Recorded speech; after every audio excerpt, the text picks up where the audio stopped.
In a world of hurricanes, royal funerals, and migrant caravans, isn't it nice to know that COVID is over? That's what Uncle Joe said. And a Brooklyn pastor was caught on camera snatching up a woman at church. Some say he choked her, but did he give a reasonable explanation for those healing hands? And today's audacious interview is a producer who's worked with Oprah, Monique, and now the sharpest political minds at MSNBC. You won't want to miss her walk down memory lane. The Unmitigated Gall podcast starts now. So what's this podcast about? Somebody gotta keep it real, you know. Reclaiming my time by winning. Keep my wife's name. Catch me outside, how about that? You're talking to Unabashed hater. my style is impetuous. King Kong ain't got. You come in with some nice waves and a black screen. You're average looking at best. I took offense to that. Robert. You ain't got the answer, Sway. I have you beat. You now have the Unmitigated Gall. Thank you for watching the Unmitigated Gall, the podcast for media junkies and insiders by media junkies and insiders. I am one of your hosts, Eric Goldson, said media junkie and insider. And with me, she's got happy feet because the Cowboys got a win, and she's got the ultimate home field advantage, a new house. Aww. Look behind her. Hey, Valerie. Congrats Hi, Eric. again. Thank you. I spent an entire weekend moving all of my belongings. You don't realize how much stuff you have until you have to move it yourself. And after turning, well, I won't say how old I turned, but after having a birthday, I will never do that again. And it's worth every penny to pay some mover. Talking to today. I know. I just wish you had sent me that link about local movers before Saturday, because I would have paid handsomely for someone to come and move all my shit. You'd be moving in silence. I do. Yeah, I didn't know when you were moving. You didn't know. I know. Yeah. So yeah. Well, anyway. And yes. So the tough stuff is behind you, right? Yes. And I know that I recommended everyone not watch the Cowboys, but we have some renewed life with this backup Cooper Rush. So oh God. We'll see how far he can take us until Dak can come back. So playoffs then, huh? Playoffs are on the table. You know how Cowboys fans are. We get one win and Super it's like Bowl. we're going to the Super Bowl. Exactly. Jesus Christ. That's why people hate us. Yeah. I mean, among other things, but you know, at the end of the day, the house is what I'm focused on. Yes. Glad to see that this is your second home purchase, correct? Yes. And it's pretty empty right now, but I'm going to decorate it and put all kinds of things in it. And, you'll get an invite to the housewarming. The house party. How about that?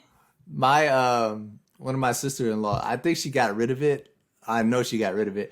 But she used to have this like giant picture. She's a Delta. She used to have this giant picture of these like naked, oily men rubbing the feet of Deltas, and each one was like a different frat. And it was like prominently placed above the couch in her living room. It was like a Q rubbing, Kappa rubbing feet. It was just a trip. So I'm looking forward to buying some artwork, but I don't think I'll be looking for that one.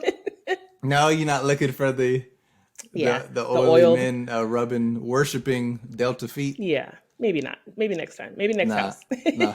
But if you go to Greenbrier Mall, they probably still sell plenty paintings like that. Oh, I'm sure. I'm sure they do. I love that mall. Greenbrier Mall still exists. I know. It's a great... The recent episode of Atlanta. It's a great mall. Oh, whoa. Stop. It's not a great mall. Well, your chances of making it out of Greenbrier alive are higher than Lennox. So there's that. Nowadays, yeah, that's crazy. Yeah, I mean, a lot going on. Sounds like you're joking, but you're not. I'm being serious. Well, in these dangerous times, isn't it great to know that our president has assured us that COVID is over? How do you feel? Is it over? Well, hey, but first, you forgot something. Oh, like, subscribe, Follow. There you go. We always got to get that in there. We appreciate everyone who's following us and subscribe to our YouTube channel and our streaming platforms. We really appreciate it, everyone. If I could shout everyone out, and I probably could, I would. It's a slow, what is it? A slow but steady race. We're slowly building. Yeah. But shout out to my friend Talisa. I just talked to her today and she was like, I found the podcast. I'm listening. I'm following. She did. She liked a bunch of the videos. She started following us on Instagram. She's listening to the podcast. So it's, we're getting there. We're getting there. Yeah. It's a slow build. Tell a friend. Yes. Tell a friend. Tell a friend to tell a friend. And, check us out. Let's do this as a community, as a village. But back to Uncle Joe. Mr. President, first Detroit Auto Show in 3 years. Yeah. Is the pandemic over? The pandemic is over. We still have a problem with COVID. We're still doing a lot of work on it. But the pandemic is over. If you notice, no one's wearing masks. Everybody seems to be in pretty good shape. Back to Uncle Joe. So he said, blew people's mind on 60 Minutes. Yeah. And I wrote down his quote. He says, the pandemic is over. We still have a problem with COVID. We're still doing a lot of work on it, but the pandemic is over. And I think that's accurate. I think the pandemic is over. But I think COVID is here forever. To me, it's like the flu. I'm going to get a flu shot. I'm actually going to do it this weekend. Get the flu shot and get my second COVID booster. But do you agree? Do you think the pandemic is over? The world is wide open, Eric. Like, right. The world's open. Nobody's wearing deaths masks a day in the United States. That is in a land of 330 million people. Mm-hmm. 400 deaths a day is. It's something, because there are people who are losing their lives. It's affecting their families. Right. But it is so minuscule. There's more than 3,000 fatal car accidents a day. So, when you think of it like that, ooh, you didn't know I was going to drop some facts. I didn't know you were going to drop that one. I have some numbers too. But before you do the numbers, okay. Because I want to give some context, there are, we seem to be in agreement, but there are a lot of, let's say, TV doctors that seem to be outraged. I was following Dr. Eric Fiegelding, and he had this long Twitter thread about, he's been on CNN before. I know he's been on HLN. I'm sure he's been on various news outlets, but he was basically just kind of on a Twitter rant saying why it was still dangerous and how the pandemic is not over. And I'm sorry, Brett, it is now. I mean, for all practical purposes, it's over. And I think some of it, and not him specifically, but I know a lot of TV doctors got used to being the lead story every night, having their voice heard a lot. And I know it's hard when you're not getting that same TV time anymore, but it is because good news is here. The COVID pandemic is over, whether you like it or not. And I just don't like the alarmists.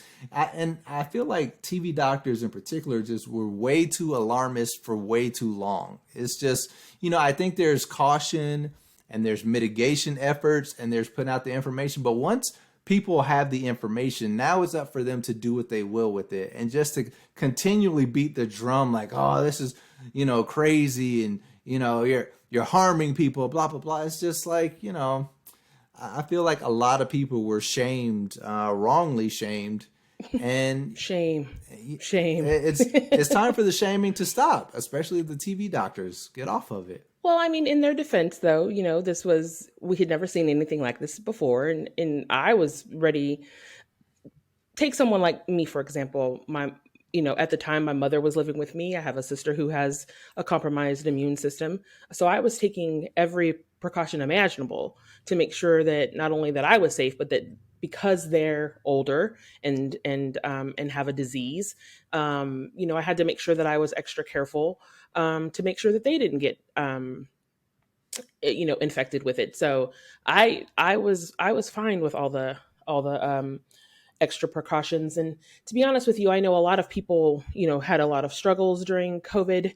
That was like that it was an amazing year for me. I actually got to like slow down, stay home. We got to work from home for a year, and it was a Hated it. You hated it. I I loved hated it. working from home because the kids are at home too, and if you That's have true. young kids And I you're don't missing out on school and you're working from home, Yeah, see, I don't have that issue. You can't be productive like that. Yeah, no, I agree. And I will say, working from home, I worked more hours working from home. But the pandemic gave, I think, at least for me and my family, gave us an opportunity to be together, to slow down, to just really just focus and not do anything, go anywhere. I loved it. I will say, in addition to the doctor that you mentioned, someone else that is not in agreement with Biden is actually his own administration.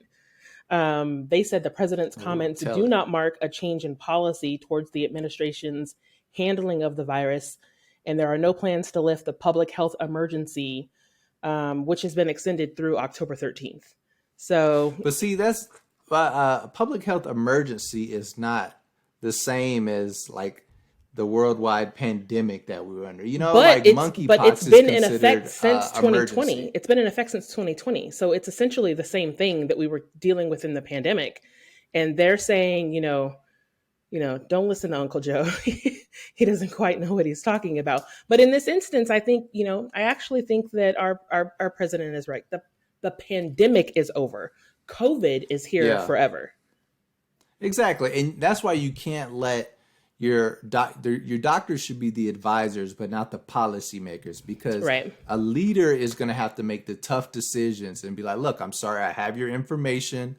Same with the military. The military advises him, but he's the one that decides, do we invade here or pull out here? Yeah. He's got to be the one to make the tough decisions. And I, for one, agree with him on this one. And, you just said the emergency declaration was the same one for 2 years. Why has it not changed? People made up their minds about how dangerous, the level of danger they were in as soon as they started going out to restaurants again. Yeah. Like that, if I'm worried about dying from an airborne disease, if I'm truly worried, I'm not going to go out and eat in a restaurant. I'm not going to go get, limitless mimosas. It's just not going to happen. So despite what people say about masking and I'm shaming you because you're not wearing a mask, you're dirty, you're ridiculous because you're still wearing a mask. Here's the simple thing. You're not going to go out for brunch and lunch if you think that you are in danger of dying. That's true. So, and you may have a point, because you remember we reported last month the CDC had eased all those restrictions, remember? So now even if you get COVID, you no longer have to quarantine. You don't have to stay the 6 feet away, because 95% of people over the age of 16 have some type of immunity. So to your we've point, all got it in some form or fashion. Yeah, to your point, maybe the Biden administration is being too cautious by saying, we still have this public health emergency in effect. If all these other things have been put into place and they've eased all these other things. So I'm gonna call, if I'm Biden, I'm calling that person in the room and be like, hey, let me come holler at me in the back room here. If you ever go on TV and contradict what I say again, without any good data or reason for it, you just gonna alarm people just because you want to look right. Me and you gonna have a talk, buddy. We're gonna have a long talk. I'm curious though. So I'm curious what the right sort of thinks of what Biden is saying, because to them the pandemic's been over like for a very long time. I wonder if they're in agreement with him. I mean, I think the political lines are drawn so deep in this country at this point that while they might quietly agree, I think a lot of moderates will agree, but the far right won't, just because it's Joe. But I mean, I think they'll agree. And, I think this is definitely going to help the Democratic Party as far as midterms, anything to open up the country and help the economy and to just get people feeling like everything is normal. That's going to help the party that's in power, which is the Democrats right now. So, between that and Herschel Walker acting a damn fool, I think it bodes well for midterms. I can't wait for the show. I'm sure we'll talk about the midterms. The fact that the Walker-Warnock race is even close boggles the mind daily. Living here in Georgia, it's unbelievable that this is even a race, but here we are.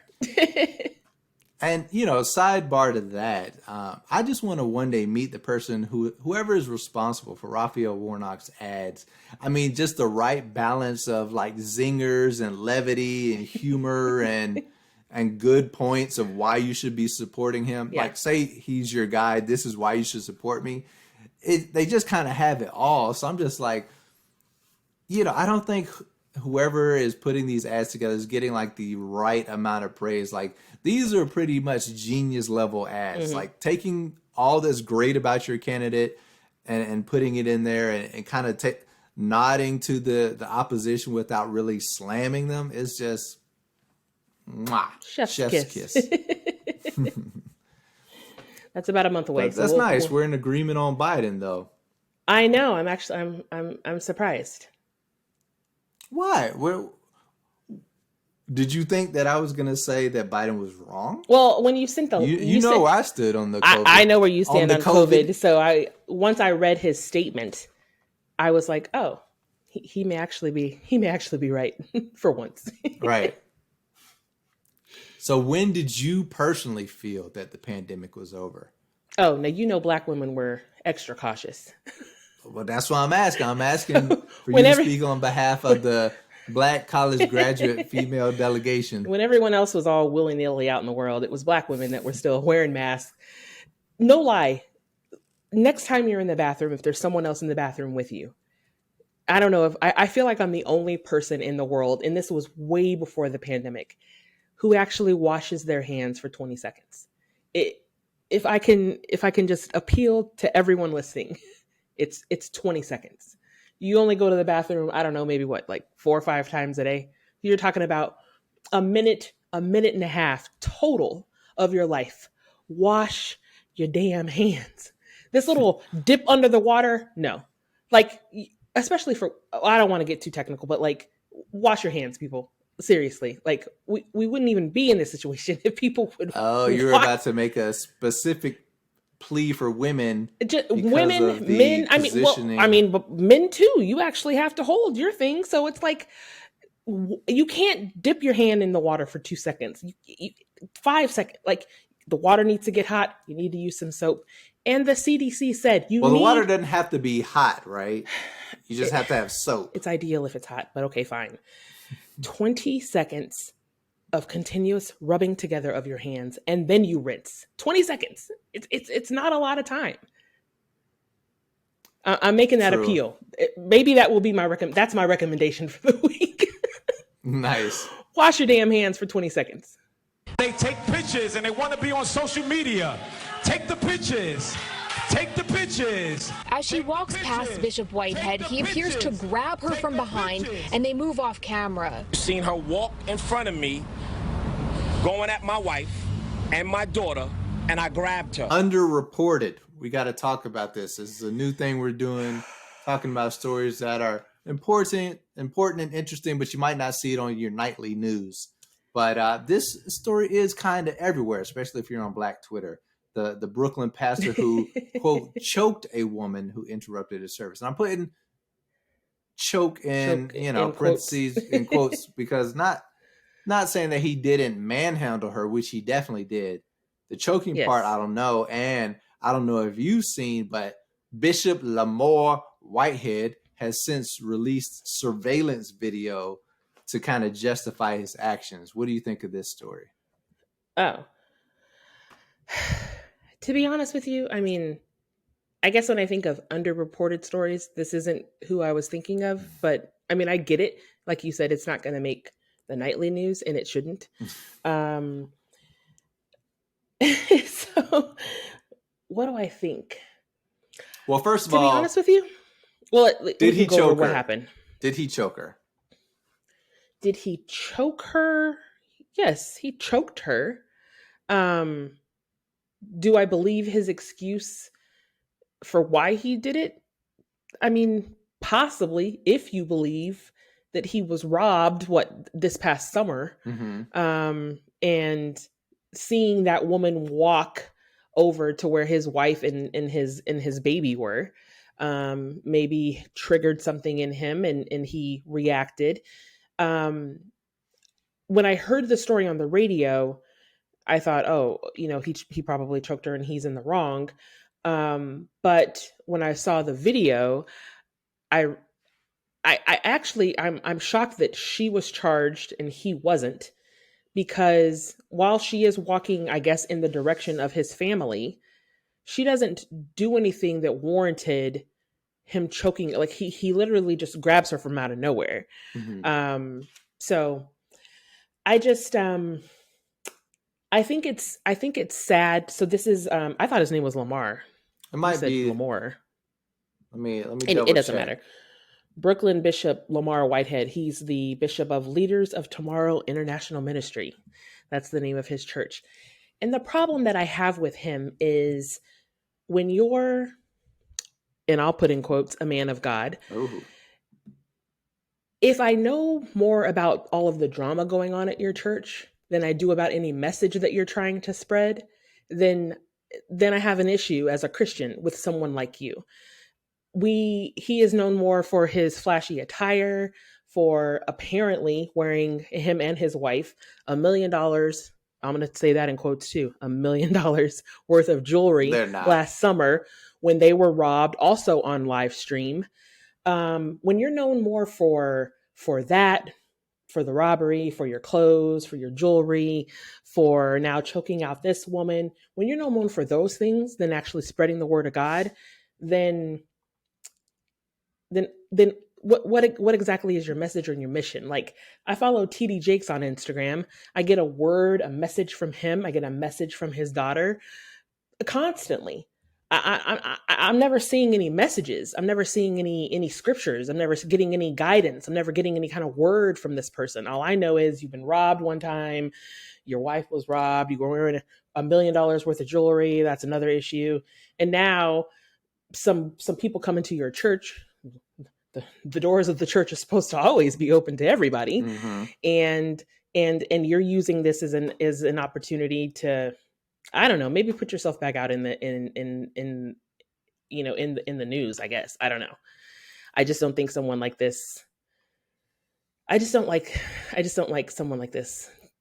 Yeah, no, I agree with you. I think I looked, it's spelled Lamor in some places, and some earlier places had Lamar. So maybe, I don't know, maybe it sounds like Lamar.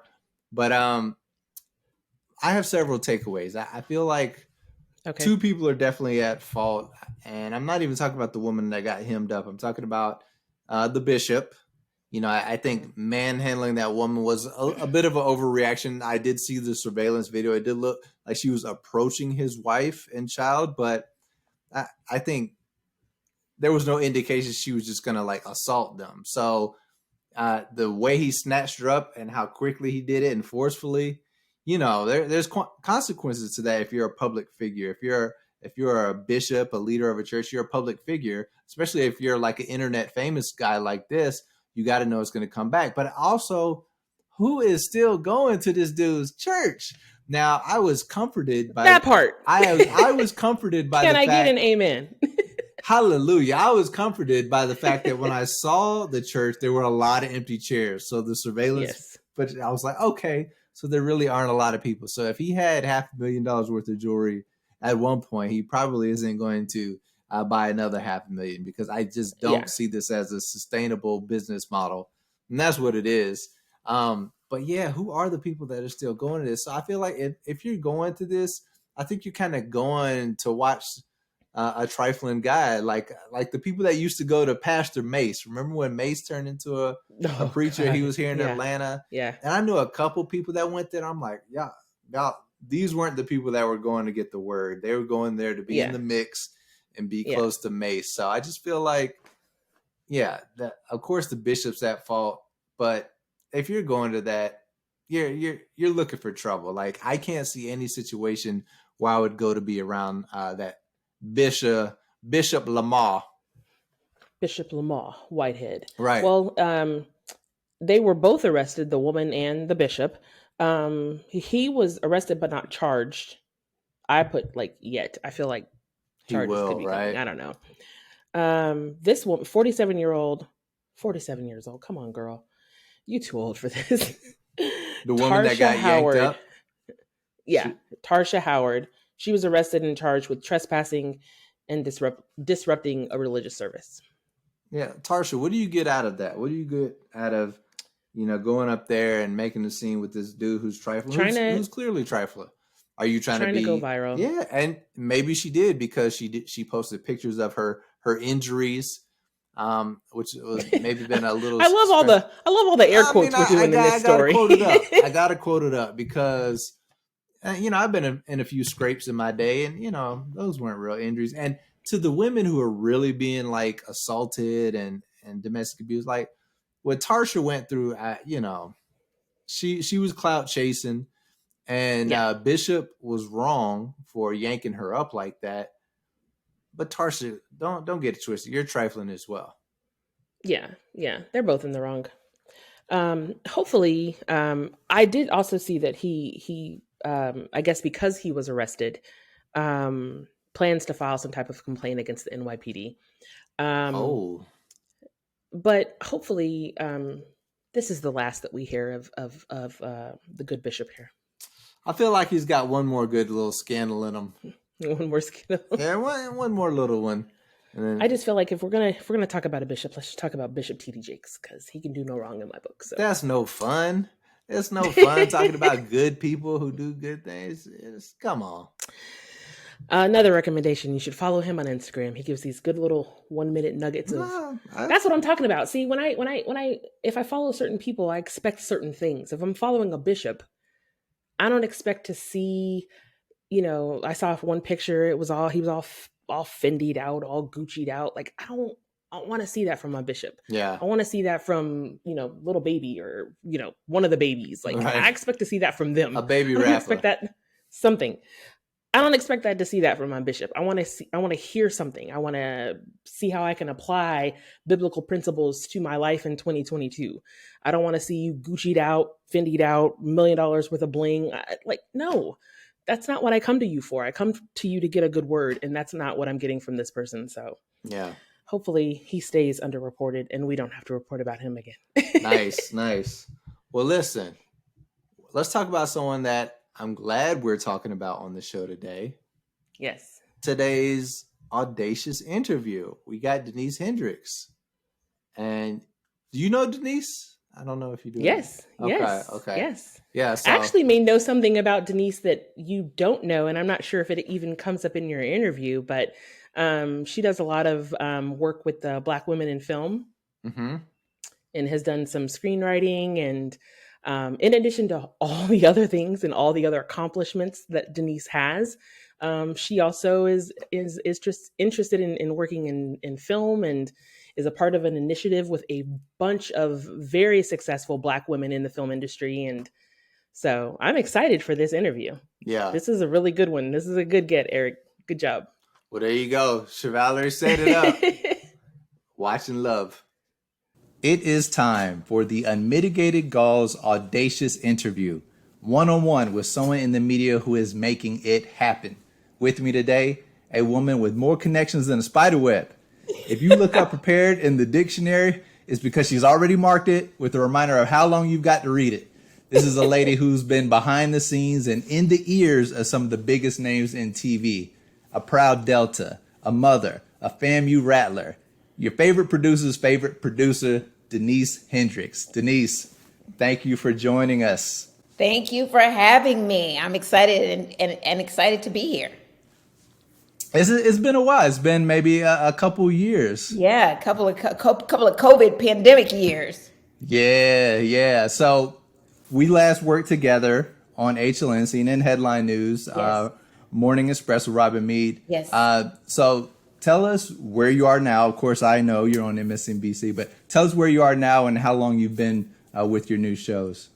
So I'm currently with MSNBC. I'm an executive producer for 2 weekend political opinion shows. One airs on Saturday, The Cross Connection with Tiffany Cross from 10 a.m. to noon. And then on Sunday, The Sunday Show with Jonathan Capehart, also from 10 a.m. to noon. And I've been here for about A little over a year now. It's been a little over a year.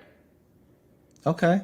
And things are going well. I mean, a year is like that, you find out where you are and things seem to be good, right? Yeah, it's been a great experience so far. This is my first time being an executive producer nationally at a national cable outlet.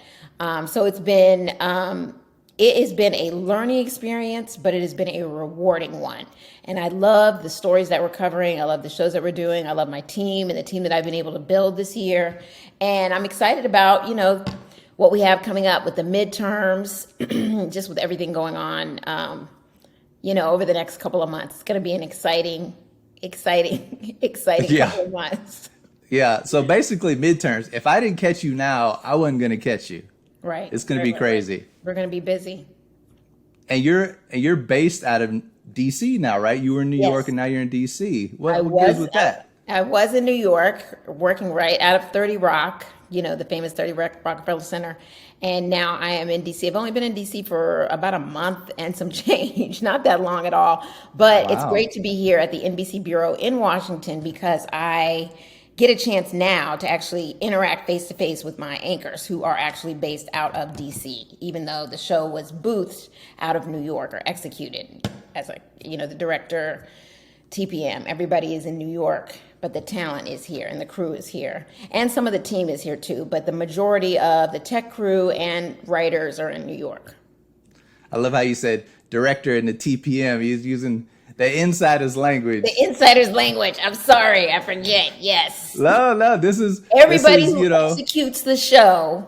We aspire to be insider's show, so I appreciate that. I mean, and you've met a lot of people throughout your career, and what I love about you, and I remember at your going away party, which may have been virtual.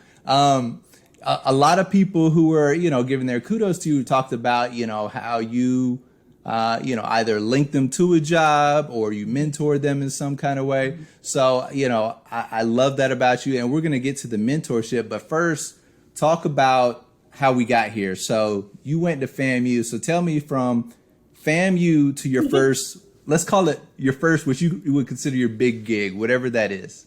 Okay. So I will say that I attended Florida A&M University. My father was a Rattler, and so he really wanted me and my brother both to go to FAMU, and so that's how we ended up at FAMU.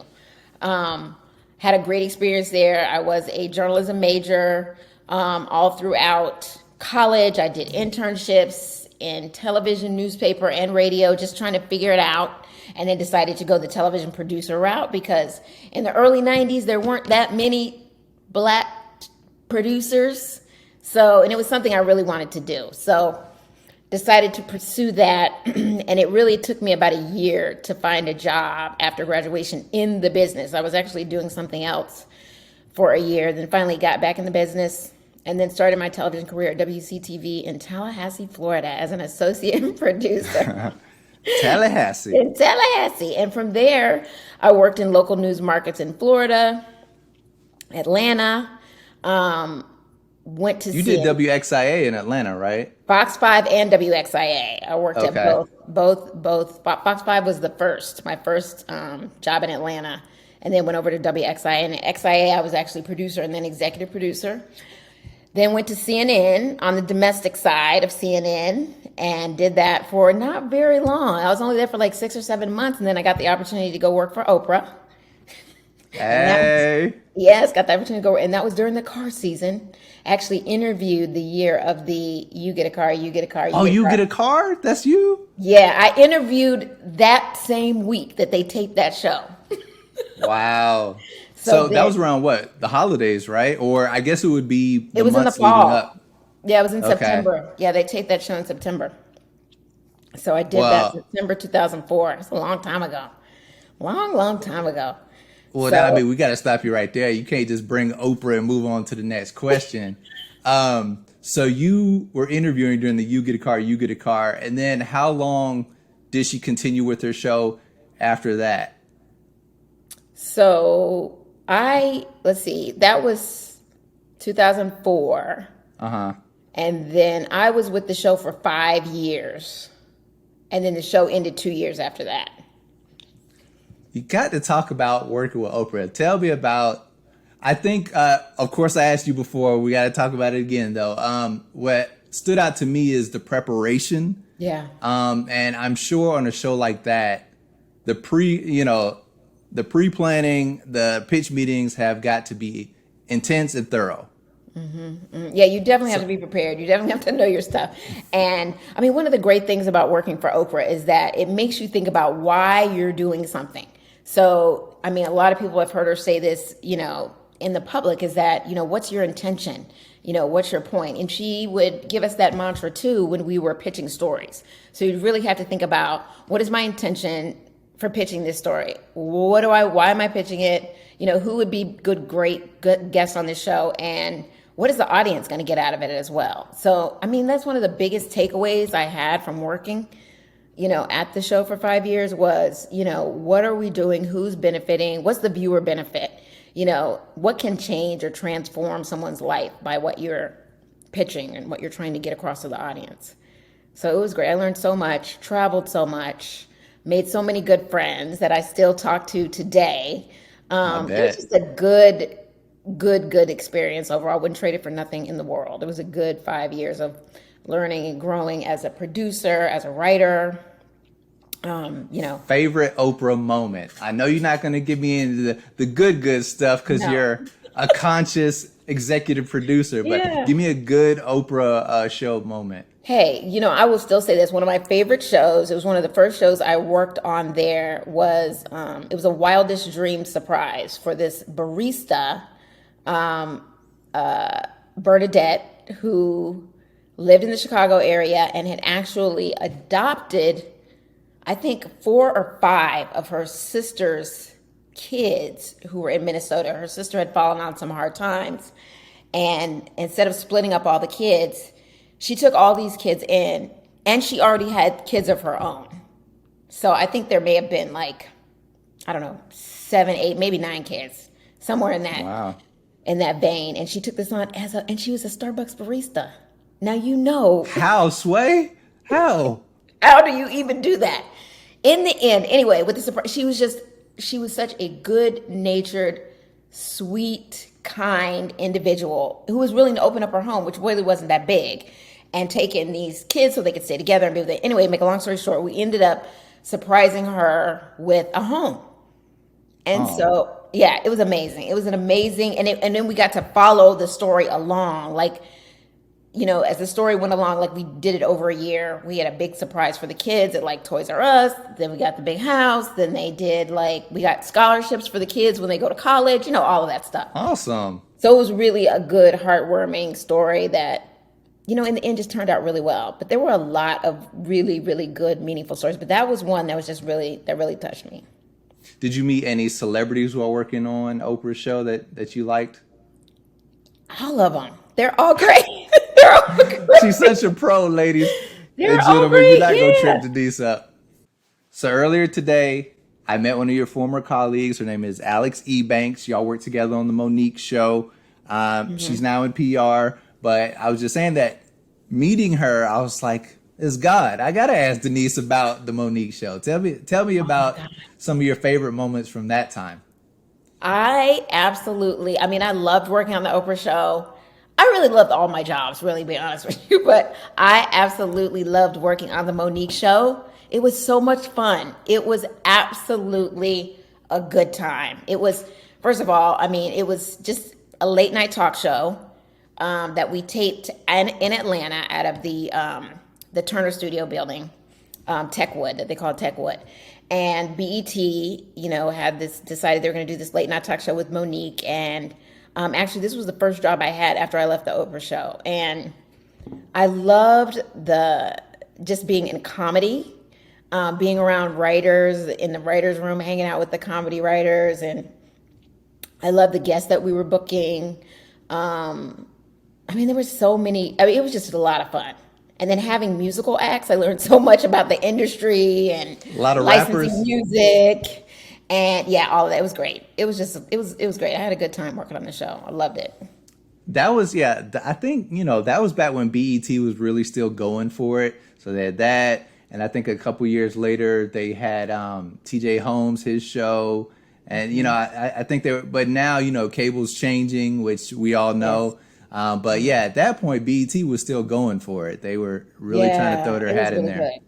Mm-hmm. It was good. It was really good. It was it was a good time. Monique was, she was a lot of fun. It really was a fun show to work on. And we only had, it was only on for 2 seasons, but I could have worked on that show much longer. Yeah. Well, I mean, you know, you brought up Monique, and like anyone, we've been talking a lot about legacies this week with the Queen. Monique's legacy is complicated too, but it sounds like you're saying you had nothing but positive experiences with Monique. Yeah, I had a good time working on the show. You know, that was right around this time. If you remember, the year before was when Precious came out. Yes. And so there was a lot of, you know, just all of the drama surrounding Precious. But the year that we started the Monique show was when she won the Oscar. So it was kind of exciting to, you know, be a part of the show and be a part of her team when she was nominated and then eventually won the Oscar. But she was great to work with, you know. And, you know, there have been things in the media that have been said, you know, over the years. But I never had any issues with her. I enjoyed working for her. I really did. I had forgotten the timing of that. So she had started the late night show. She's in the middle of the show. Then she gets nominated and wins the Oscar. And then how long does the show continue after that? And it was another year and a half. Okay.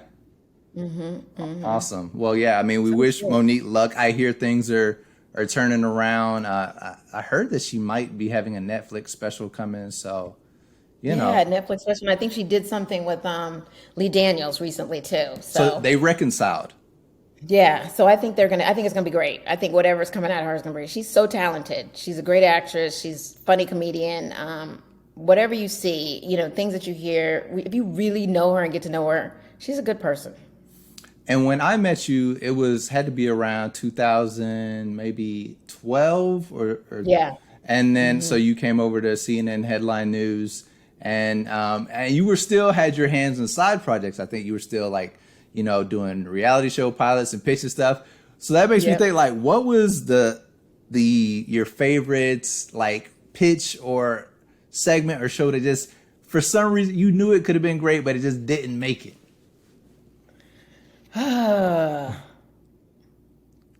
Well, here's something interesting that I tell you about. I want to tell you, this is a funny story, and it's funny coming from me because I'm very, like, kind of straight-laced. But I worked on a pilot for a show about girls who were dancers in strip clubs in Atlanta. Yep. I worked on a pilot. Yeah, I remember.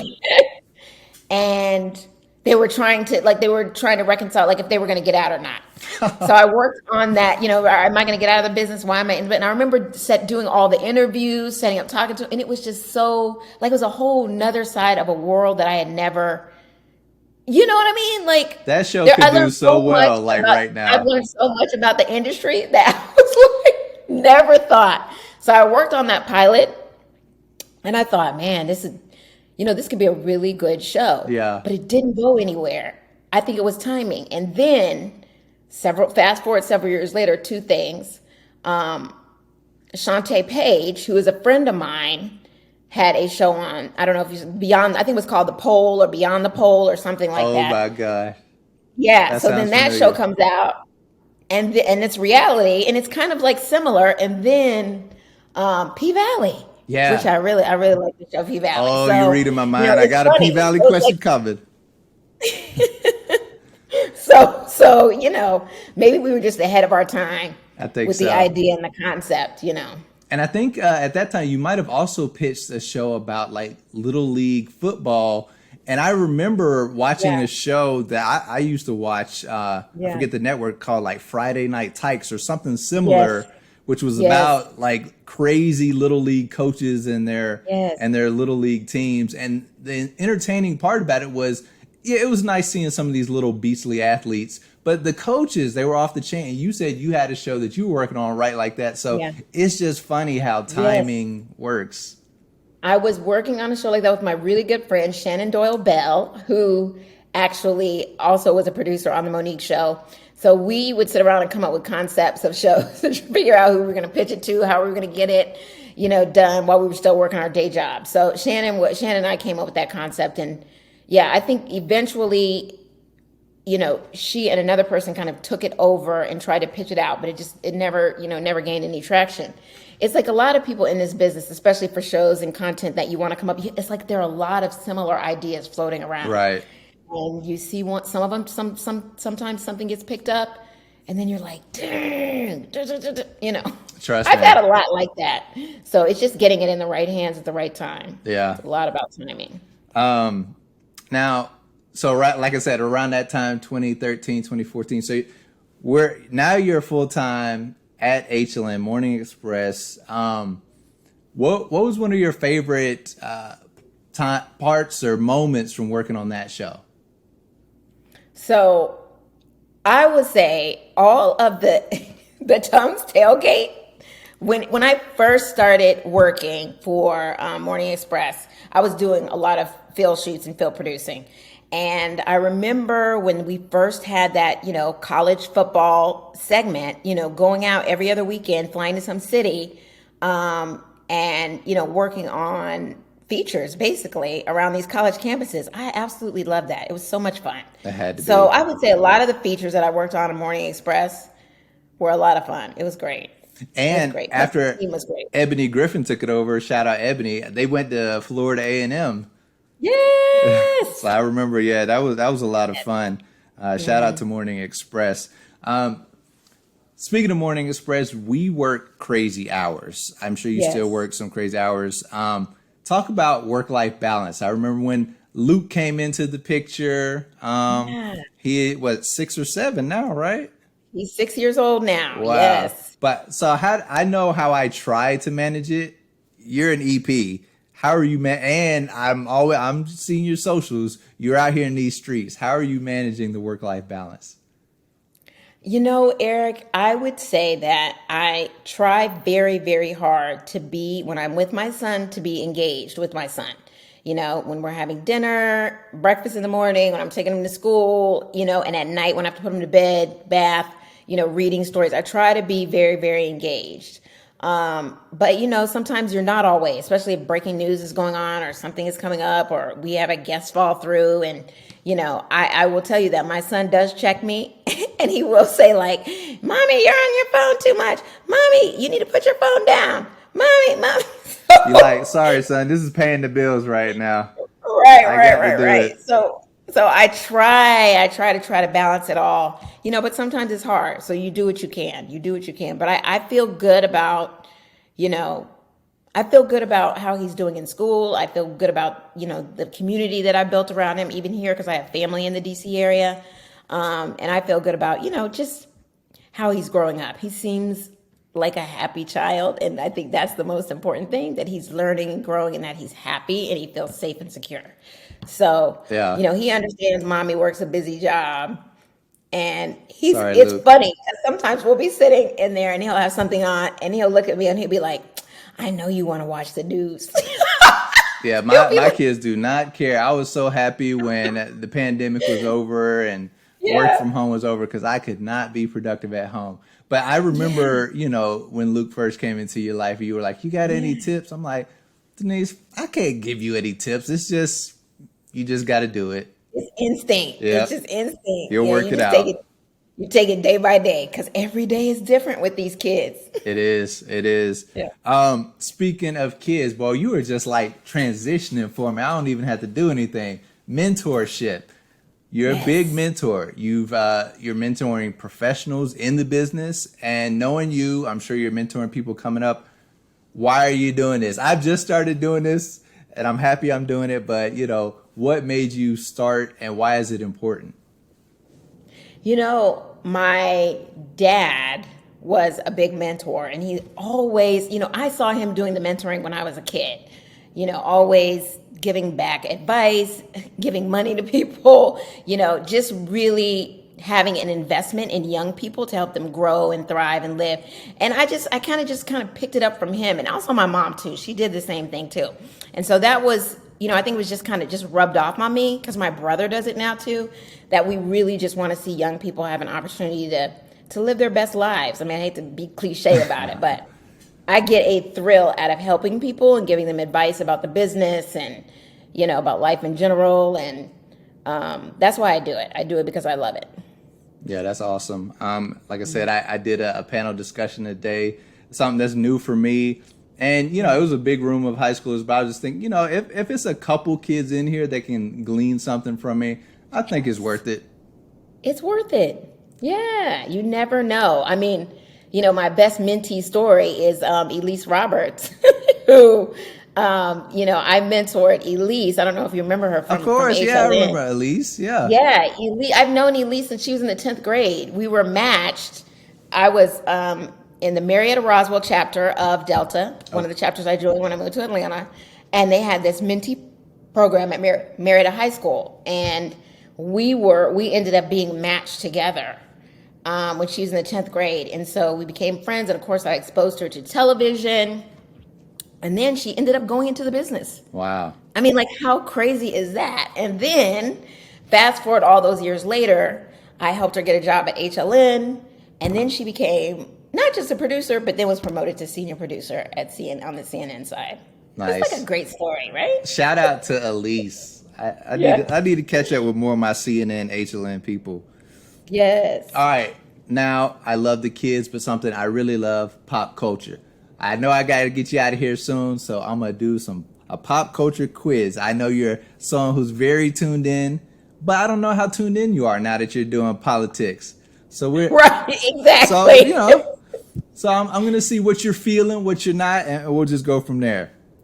P-Valley or Succession? P-Valley. I knew it. But I do like Succession, but I'm just really into P-Valley. I feel it. Yeah. No, my wife is too. I think once you're in it, like, you're invested. So you're invested. I kind of get it. Gospel rap or old school church music?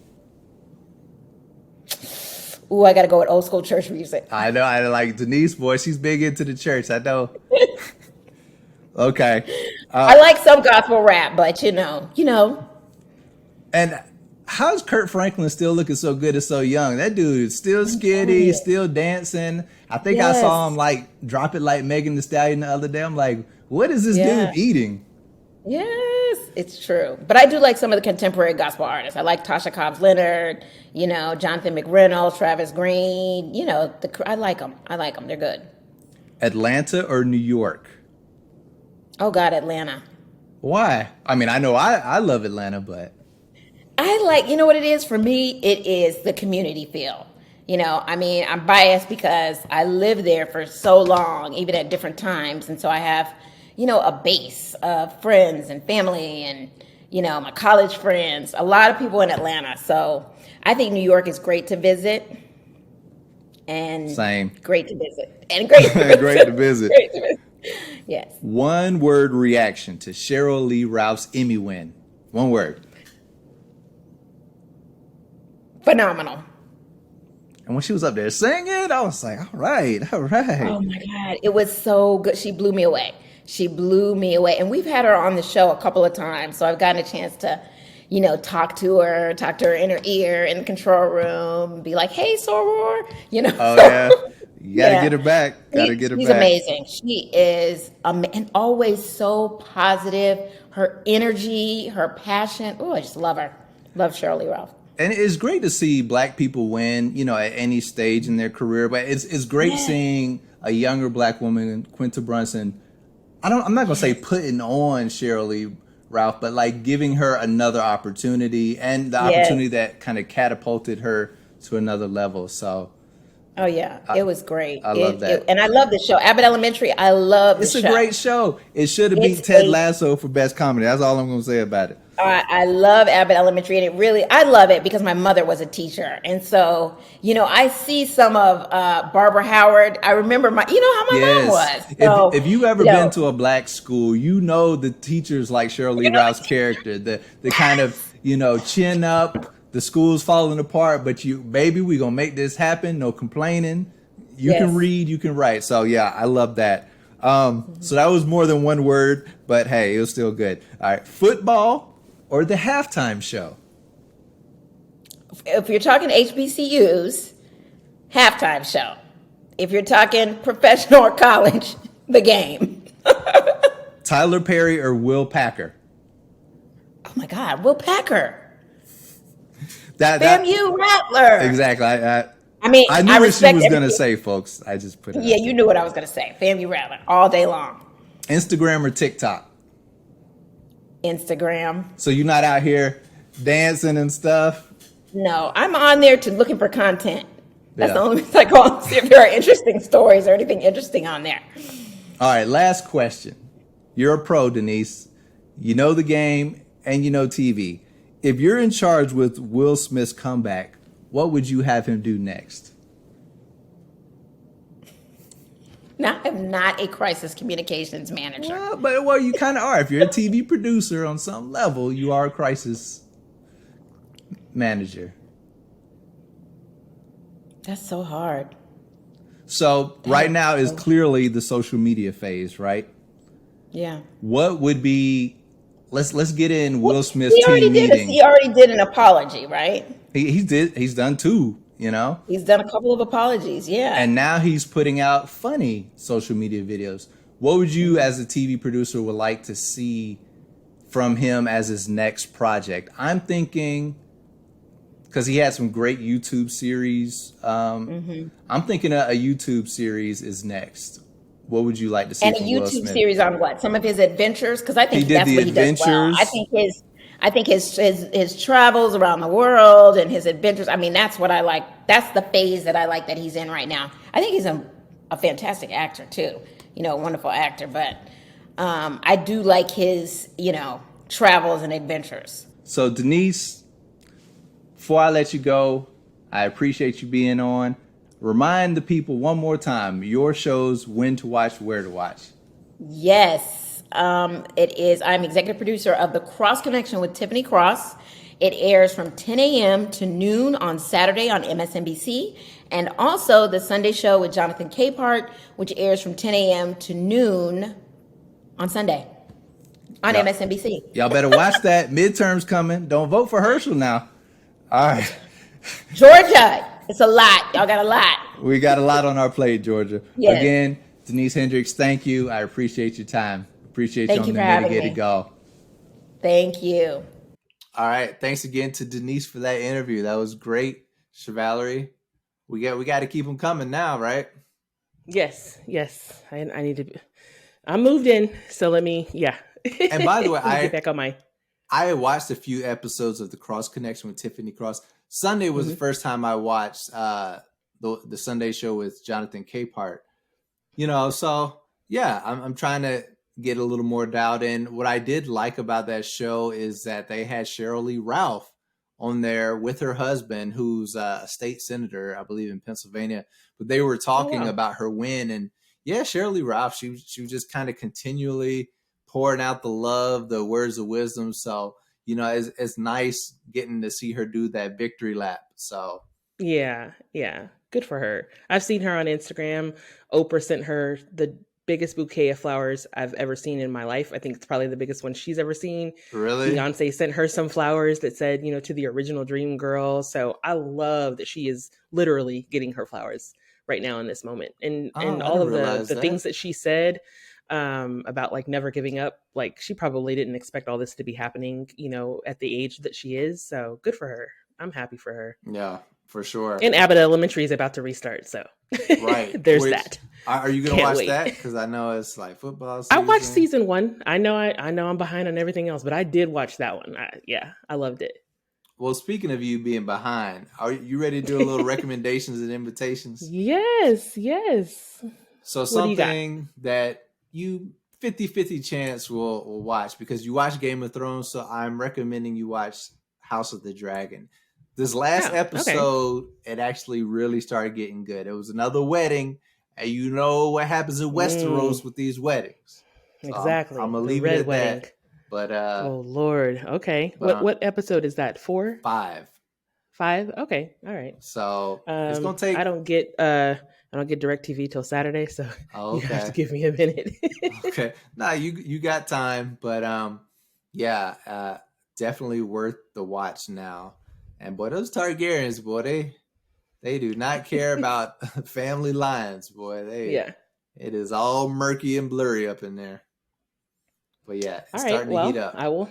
I will check it out. Both my boys are watching. You're watching. Everybody's watching, so I'll get on it. I asked Prim, one of our coworkers. I asked him, and I thought for sure this is a guy who's watching. We talked about Stranger Things. So I'm like, okay. He told me that he hadn't even watched Game of Thrones, so that blew me away. So shout out to Prim if you're out there.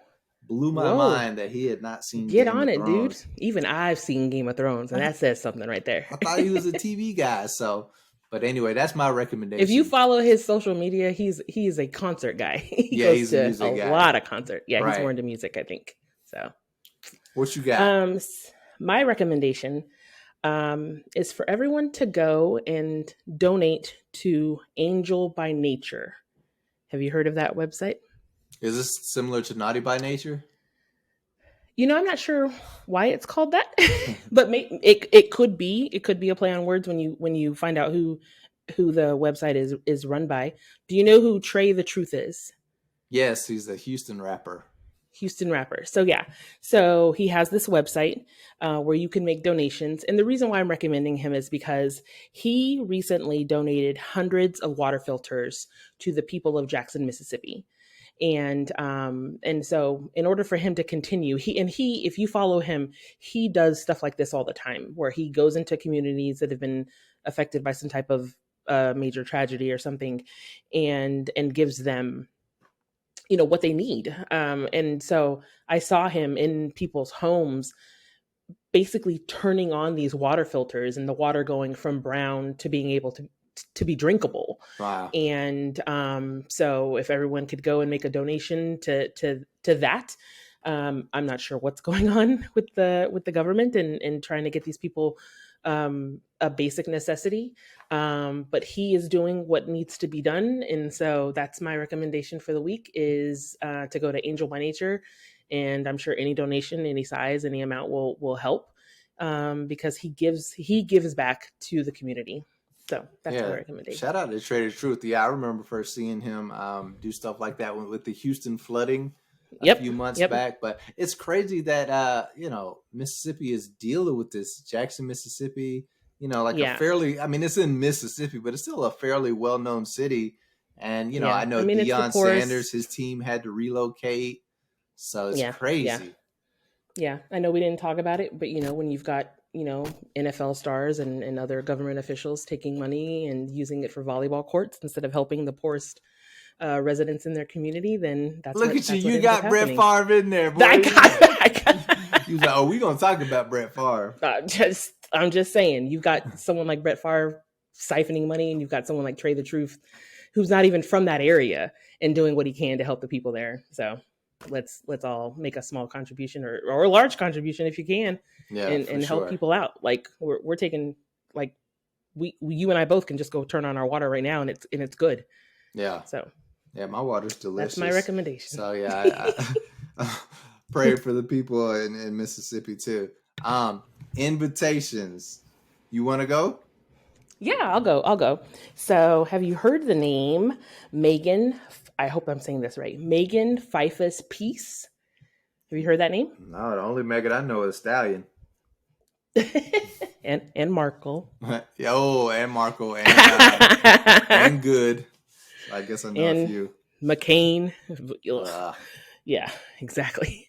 Megan Pfeiffer's Peace. She is Sesame Street's first Black woman puppeteer. Really? So I would love, yes. Can you believe that? That actually is sort of incredible because Sesame Street is such a diverse television show.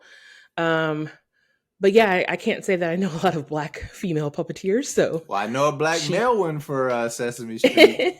Remember Elmo's puppeteer? We love him. Then it was like, he's a pedophile. Let's not talk about that. Anyway, what's her name? Megan Pfeiffer's Peace. Sesame Street's first Black woman puppeteer. Awesome. That actually came out a couple weeks ago. I just hid it away for a little bit, and that's okay. You were I would moving. love to talk to her because I would love to know, like, how did you get into being a puppeteer? Right. What's it like to be the first? The fact that like we still like 2022, everyone keeps saying like, okay, the first. By now we've done all. No, there's still things that have not been done, and she's another example. But the good thing is that it's getting harder and harder to find these first, and they're getting so obscure. So that is actually a good thing. So, yeah. Okay. So I would love to talk to her because I think that's such a unique industry, being a puppeteer. So that's my invitation. Who is yours? My invitation is to meteorologist Eric Adam, who's in New York. He's fired for doing not safe for work stuff on the camera. He was doing basically showing his goodies on the internet in a sexual manner, and he got fired from it. He was on Spectrum TV in New York, Spectrum One, I believe. Okay. Basically, the biggest market out there, and his quote was, "I don't apologize for being openly gay or sex positive." I'm seeing this phrase more and more, sex positive. So I would like some clarification from Eric Adam on what does that mean, sex positive, and what are you going to do now? So he pulled a Tubin? No, Tubin was by accident. All right, so Tubin. Oh, okay. Tubin, Jeffrey he Tubin thought his chat on window was closed, and his zipper was open. Eric Adam, he's like an OnlyFans? Something similar to that. So he says he wasn't getting paid for it, but he was definitely doing sex acts on camera. I don't know why he didn't think that anyone would find out about this, but somebody recognized him and said, "You know what? That guy told me it was going to be hot today." and it's real hot. One thing led to another, and he got fired, and now he's kind of trying to turn it around. Like, I'm not ashamed of this. I have some sexual compulsions. This was an outlet for that. I wasn't trying to get money from it. I'm a sex positive person. So it's just like, interesting. It is. There was likely something in his contract that says he can't do something like that. Right. Not when you're a face of like, the weather report on a certain network. Like right. So this is an invitation I know we'll never get. I know we're never going to get him on here talking about why. Hey, never say never. Why you don't he know. did something so stupid, but it's just funny. He ain't got a job right now. That's true. In the words of I don't even know who said this on Friday, but you ain't got a job and you ain't got shit to do. So come on the Unmitigated Call podcast and let us know what's going on. Smokey, I need you to know your black movie quotables. Yeah, I know the quote. I just didn't know who said it. Oh God. Well, Chevalier, on that note, I gotta let you go. Hopefully you'll look it up on Friday up on your streaming services and just get reacclimated. I got to take your black card next time. Oh, absolutely not. No, I know too much about that movie. I'm tired, Eric. Yeah, you're right. All weekend. Well, listen, enjoy your house. Thank you. To people out there, we may be shifting up a day earlier, so from Wednesdays to Tuesdays. We will let you know a week in advance. But so we may be shifting the Unmitigated Gall, but it will just be just as audacious and gallacious as ever before. Just might get it a little earlier. Get it a little earlier. That's good. So no more. We won't be on CP time. Anyway, Chevalier, it was good seeing you. See you next time. Peace.